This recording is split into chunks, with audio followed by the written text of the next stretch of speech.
The security line twisted through Terminal B like a restless serpent of winter coats and stressed travelers clutching boarding passes. But even in that crowd, one woman stood out. Not because she tried to, but because calm confidence has a way of shining quietly through chaos. Lena Hart, dressed in a charcoal wool coat with a soft leather bag slung over her shoulder, moved forward with the quiet composure of someone accustomed to long flights and longer responsibilities, unaware that in the next 10 minutes she would be humiliated in front of hundreds of people by a man whose authority was only outmatched by his insecurity. TSA agent Royce acted like the airport was his kingdom, barking orders, slamming bins, glaring at passengers as if daring them to challenge him. Co-workers avoided him, travelers feared him, and supervisors tolerated him because filing complaints during the holiday rush felt impossible.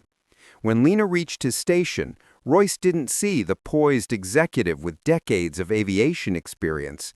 He saw only what he wanted to see, a black woman who, in his mind, didn't belong in first class. "Remove your coat, shoes, electronics, everything," he barked. Lena nodded politely, unsure why his glare lingered longer than necessary. After her belongings passed through the scanner, Royce frowned dramatically, lifting her passport between two fingers as if holding something contaminated. "This doesn't look right," he announced loudly, drawing stares. "Where'd you get this?" Lena blinked, confused. "From the State Department, like everyone else?" Royce smirked. "Don't get smart." Then, with the suddenness that made passengers gasp, he ripped the passport in half, straight down the seam, letting the pieces fall into a dirty bin. Lena froze. Disbelief, anger, humiliation, all colliding at once. "You destroyed my passport," she said softly, voice trembling from shock rather than fear. Royce crossed his arms smugly. "You're not flying today. Step aside." People whispered, phones lifted. Someone muttered, "He didn't have to do that." Another said, "Is that even legal?" But Royce basked in the attention, towering over her as if expecting her to break down. Instead, Lena inhaled slowly, reclaiming her dignity piece by piece. "I need your supervisor," she said. Royce laughed. "Good luck. No one here outranks me." He was wrong. So catastrophically wrong, he would regret this moment for the rest of his career. Lena reached into her bag, not in anger, but with the calm precision of someone about to end a man's entire illusion of power, and pulled out a single document sealed in an embossed folder, the kind only a handful of people in the world ever carried. A transition letter naming her the next CEO of Northern Skies Airlines, the very carrier operating the terminal they were standing in. Royce scoffed at first until he saw the signature. Then his face drained of color. "You're—" "Yes," Lena replied quietly, "and you're about to have a very, very long conversation with federal security." She dialed a private number known only to top airline leadership. One phone call, 10 seconds, and the entire terminal changed. The response was immediate and thunderous. Before Royce could form a coherent excuse, 3 airport security officers and 2 TSA supervisors hurried toward the checkpoint, summoned by a call that overrode every radio channel in the building, and the moment they reached Lena, their posture snapped upright with the kind of respect that couldn't be faked. "Miss Hart? CEO Hart, are you all right?" the supervisor asked, voice trembling. Royce stumbled backward. "Wait, she's the CEO? That's not possible. She doesn't look—" He stopped too late. Every officer heard him. Every traveler heard him. The silence that followed was damning. The supervisor looked horrified. "Agent Royce, step away from the passenger immediately."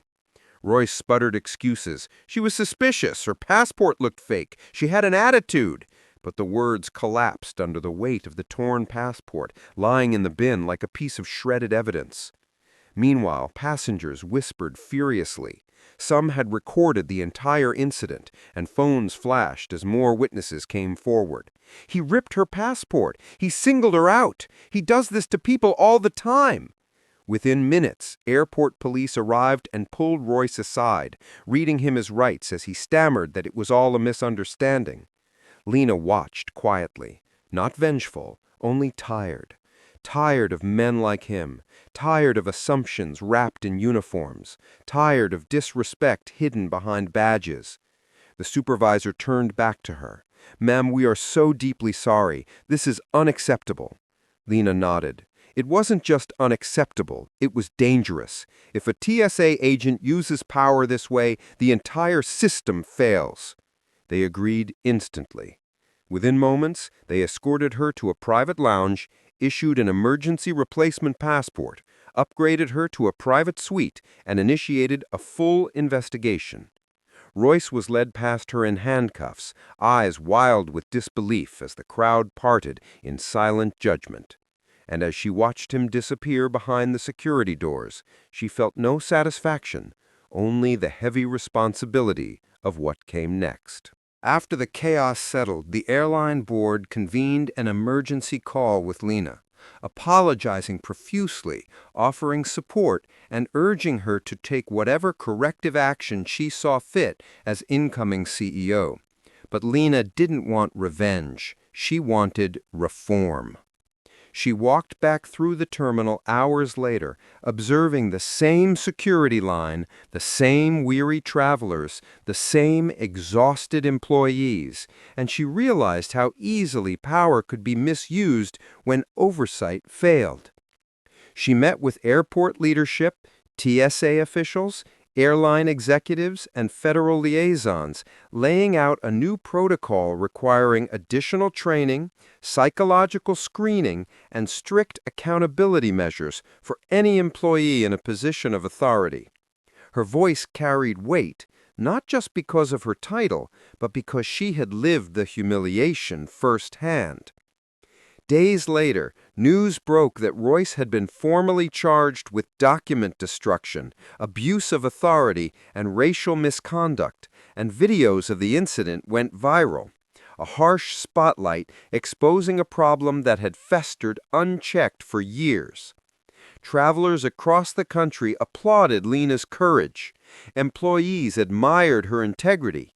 And when she officially assumed her position as CEO of Northern Skies Airlines the following month, the company saw an immediate cultural shift. Leaders listened more. Employees felt safer. Passengers felt seen. And Lena, who boarded her first official flight with quiet grace, took her seat knowing she wasn't just leading an airline. She was protecting every traveler who had ever been judged before being understood. If this story stirred something in you, anger, hope, recognition, don't let it end when the video stops. What happened to Lena happens to thousands of travelers every year, and too many stay silent because they believe no one will listen. But your voice matters. Your comment matters. Your share matters. Tell us below, what part hit you the hardest? Was it when the agent tore her passport, when he mocked her, or when the truth shattered his power in seconds? Speak up. Your words could empower someone else to stand their ground. If you believe dignity should never depend on appearance, title, or assumptions, hit the like button. And if you want more stories that expose injustice, uplift courage, and reveal the truth hiding behind uniforms and titles, subscribe and join this community. Every new voice strengthens this movement. Every share spreads awareness. Every subscriber helps us keep telling these stories that challenge prejudice and celebrate resilience. Don't just watch. Take a stand. Add your voice to the conversation.